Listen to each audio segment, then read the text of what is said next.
A longtime listener wrote in after seeing a social media post warning that fish oil supplements are often rancid. And understandably, that raised some concerns. And while rancid supplements are a real issue, there's another larger question that I think we should also talk about. Even if your fish oil is fresh, is it actually doing you any good?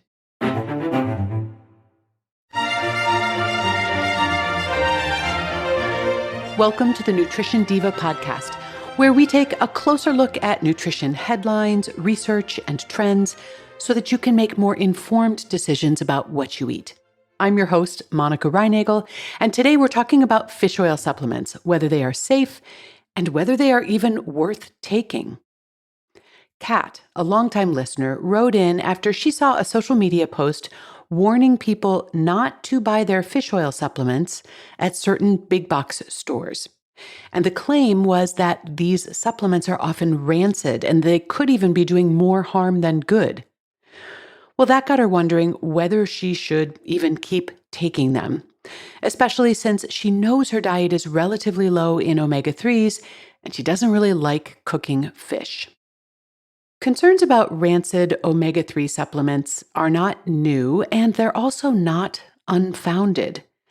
But there is a larger question here as well. Are fish oil supplements actually doing what you hope they're doing for your health? Despite decades of conventional wisdom that linked omega-3 fatty acids with heart health, more recent research suggests that the benefits of supplementation may not be as clear-cut as we once believed. So let's take a look first at this problem of rancidity in fish oil supplements and how you can tell if yours has gone bad, and then what the latest science says about the actual benefits and potential risks of omega-3 supplementation.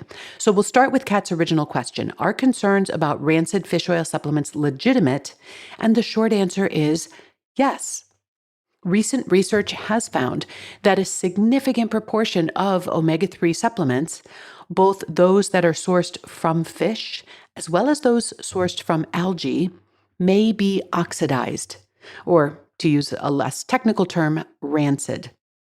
In an analysis of 72 different products sold in the United States, 68% of the flavored supplements and 13% of unflavored supplements exceeded accepted oxidation limits, suggesting that nearly half of the supplements they tested had undergone some degree of spoilage. Now, that's not terribly surprising because omega-3 fatty acids, particularly EPA and DHA, are not very stable. Their multiple double bonds make them highly prone to oxidation when they are exposed to heat or light or air. And once they do oxidize, not only do they lose many of their beneficial effects, but they may actually become harmful. Now, I want to be careful not to overstate the case here. We don't have any evidence directly linking the use of oxidized or rancid fish oil with health problems in humans. But there are some animal studies and laboratory data to suggest that oxidized omega-3s could raise your LDL cholesterol levels, increase oxidative stress and inflammation, and potentially contribute to insulin resistance. These effects are biologically plausible, given that oxidation produces compounds that can be absorbed and incorporated into lipoproteins like LDL cholesterol. But at this point, these concerns remain theoretical.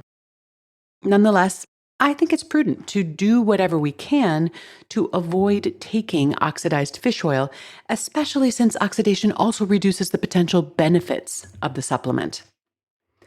So how do you know if your supplement has gone bad? Fresh fish oil should have little to no odor or taste. So a strong fishy smell or taste is definitely a red flag. You might also notice cloudiness or a blotchy appearance if you're taking a liquid oil.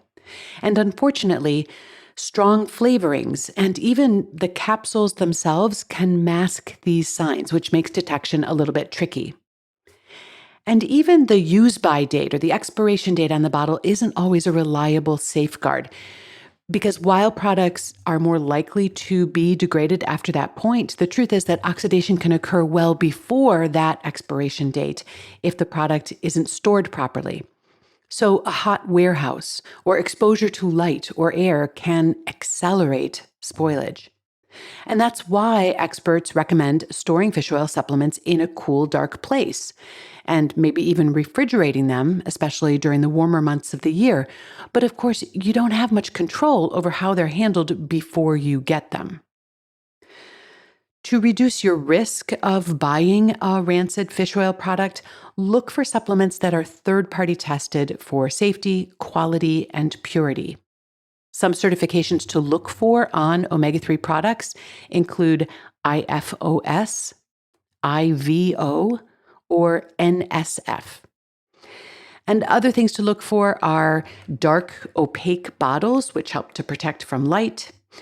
Also, the inclusion of natural antioxidants such as vitamin E, and reputable manufacturers that share their sourcing and their testing information.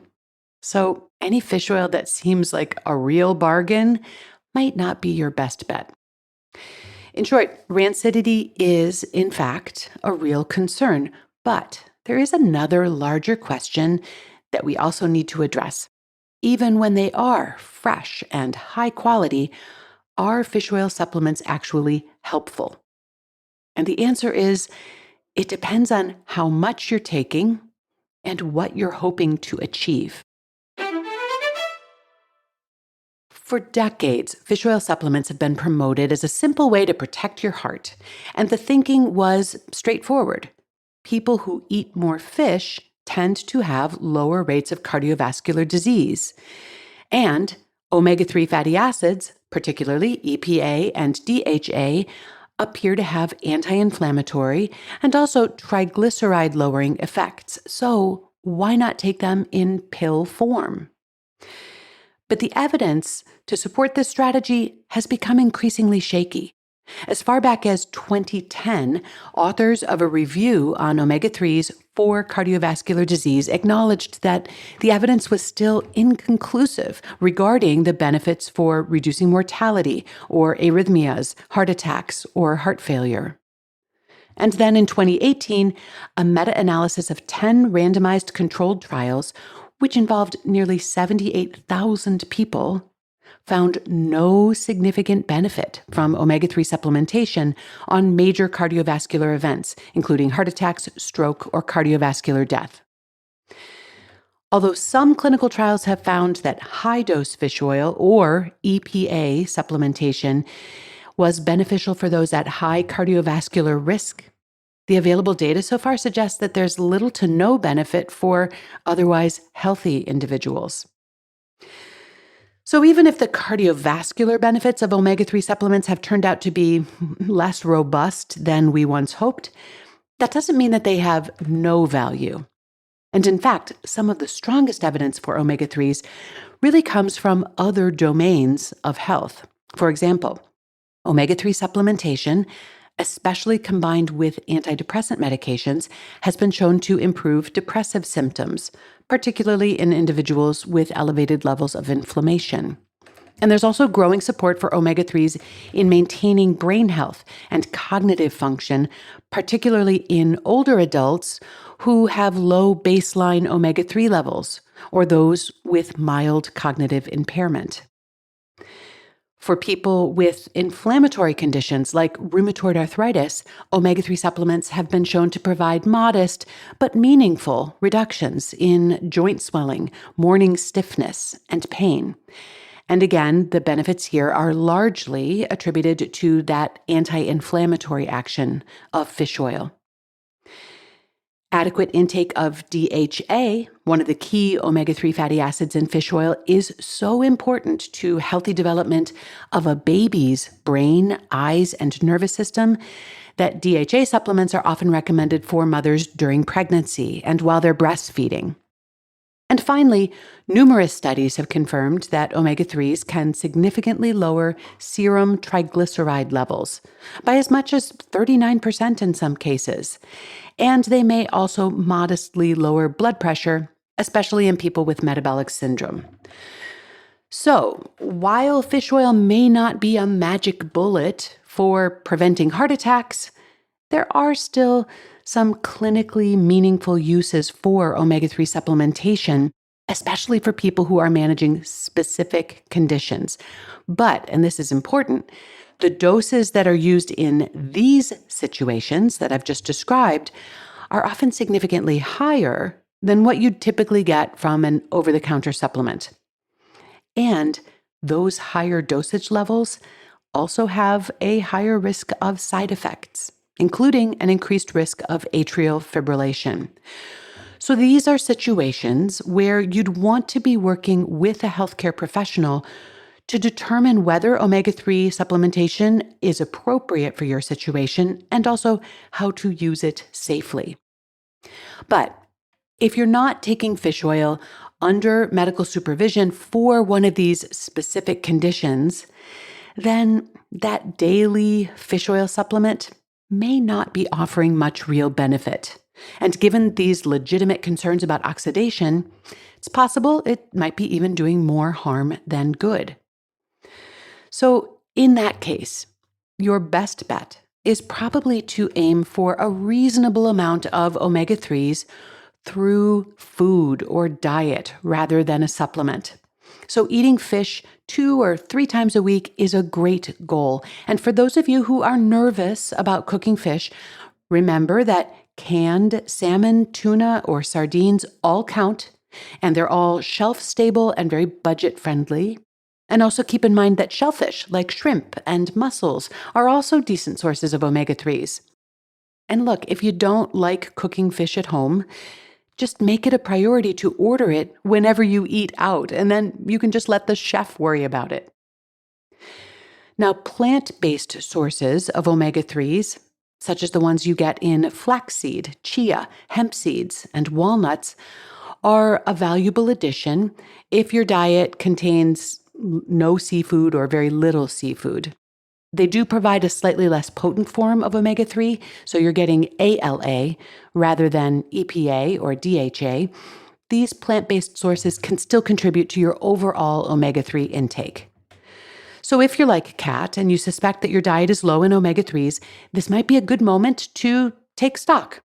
Could you make room for just a couple of seafood meals each week? Or lean into those plant-based sources just a bit more? That might ultimately be more effective than a daily fish oil capsule. If you're interested in more on this topic, I'm going to include some links to past episodes that explore this topic of omega-3s and fish oil from a variety of angles in the show notes for you to review. And if you have a question you'd like me to answer, you can email me at nutrition@quickanddirtytips.com. And if you'd like to find out about having me speak at your next live or virtual event, you can learn more at wellnessworkshere.com. Nutrition Diva is a Quick and Dirty Tips podcast. Steve Riekeberg is our audio engineer. Holly Hutchings is our director of podcasts. Morgan Christensen heads up podcast operations and advertising. Thanks also to Nate Hoops for his support. But most of all, thanks to you for listening.